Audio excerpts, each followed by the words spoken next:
How did God prepare Abram for blessing? God moved Abram's family. He moved them from where they lived.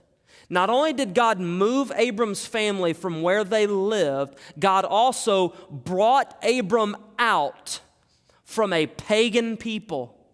God brought Abram out from a pagan people. We're going to bring this back to us here in just a minute and talk about the things that God might do in your life to prepare you for blessing as well. Look at how God brought Abram out of a pagan people. He brought him out of idolatry. It says this in Joshua chapter 24, verses 2 through 3. And Joshua said to all the people, "Thus says the Lord, the God of Israel, long ago your fathers lived beyond the Euphrates," or the Chaldeans. "Terah, the father of Abraham and of Nahor, and they served other gods." This is the Lord speaking, and he says, "Then I took your father Abraham from beyond the river and led him through the land of Canaan and made his offspring many. I gave him Isaac. And to Isaac is born Jacob, and Jacob's name is turned to Israel." So God not only moved Abram's family, God brought Abram out of idolatry. God brought Abram out of false worship, out of his lostness, that is. Now, the third way that God prepared Abram for blessing, and you see it right there in the text. What does it say? I mean, we know Abram is the object of God's blessing here, right? And we know that God is going to bless his people through offspring, right? How did God prepare Abram for blessing? Look at verse 30. What does it say? Now Sarai was barren. She had no child. So how does that prepare Abram for blessing? If Sarai can't have children, then how is Abram going to receive blessing? But that's just the point. That is the point.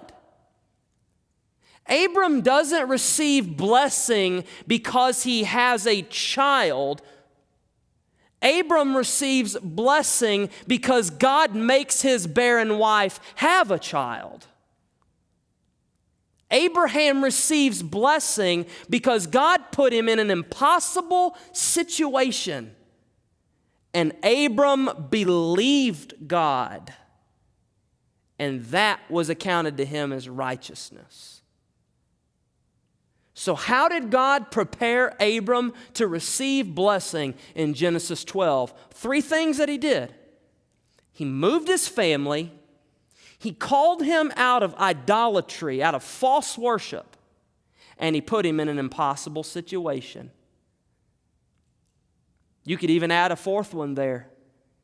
Because after Terah dies, his father, Abraham takes Lot and he takes his wife Sarai, and they leave Haran and they go to a land that God said, "I'll show you." Now Abram has no more family responsibilities other than his wife. He's under no one's house but his own. He is on his own. He is in an impossible situation. He has left a people of idolatry. He has left his home. And he is right there ready to receive the blessing of God. See, we wouldn't think that, would we? We would think, well, if God's getting ready to bless me, everything's going to be great. Everything's going to be wonderful, and God's just going to pour these blessings on me, and it's going to spill out over my coat. My cup's going to overflow, and it's going to be wonderful. That's going to be the case when God blesses you. But you know when you're ready to have your cup filled up? You're ready to have your cup filled up when it's empty. You're ready to have your cup filled up when you're ready to lift it up and say, "Oh God, I'm in an impossible situation. God, I've got nobody to depend on but you. God, if I'm going to be blessed, it's going to be you who does it." You are ready to receive the blessing of God when you come to the end of yourself. That's how God zoomed in the crosshairs. That's the crosshairs of God's blessing. Right there, pointed at Abram. And here he is, devastated, alone, without child, and in a foreign land. And God's about to make it rain on him. God is about to pour blessing after blessing on this man. Write down this second truth and think about it with me.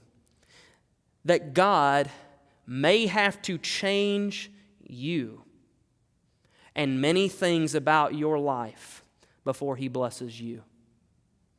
God may have to change you and many things about your life before He blesses you.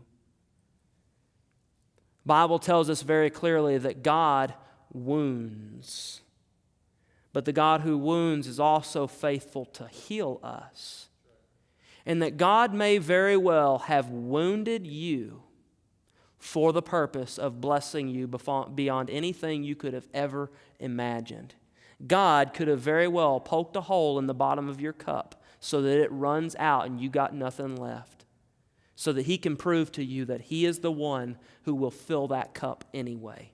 He is the one who will lift your head when it's bowed very low. God may have to change you and many things about your life before He blesses you. Here's the contention many of us have, though. We say things like this: but God, I don't want to move. What if Abram said that? I've called you out of Ur of the Chaldeans. I'm going to take you to the land of Canaan. I'm going to bless you. And Abram says, well, Lord, I've grown up in this town.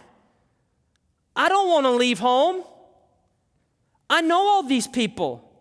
I'm very comfortable here. I'm very familiar with everything. God, I don't want to move. Is that on the line for you? Would you give that to God and say, God, if you want to move us, here it is. Here's a blank check for you. How about this? God, I know you want to bless me, but I don't want to change jobs. I don't want to change jobs. God, I know you want to bless me, but I don't want to work for a lesser income. God, I know you want to bless me, but I don't want to leave everything that I'm familiar with. You know what?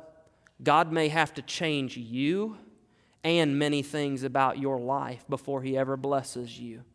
And it may just be so that God has yet to bless you because He has yet to change you. And maybe that's what we need to pray for. Rather than saying, Lord, bless me, make it, just pour out on me. And then, Lord, why aren't you blessing me? Why aren't you doing these great things in my life? And the Lord said, I need to change you. You're not ready to deal with this blessing. Well, how terrible would that be for Abram to be the father of many nations and he's pagan in Ur of the Chaldeans? Boy, those are some terrible nations, no different than Canaan's descendants, no different than Ham. God had to change Abram before He ever blessed him. I want to challenge you tonight. If you've been saying, Lord, bless me, say, Lord, do you want to change me first? Because maybe, Lord, maybe I'm not ready for blessing. Maybe I need to be emptied.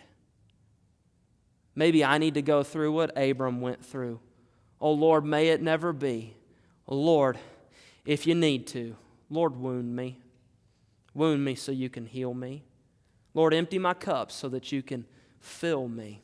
God may have to change you or many things about your life before He ever blesses you.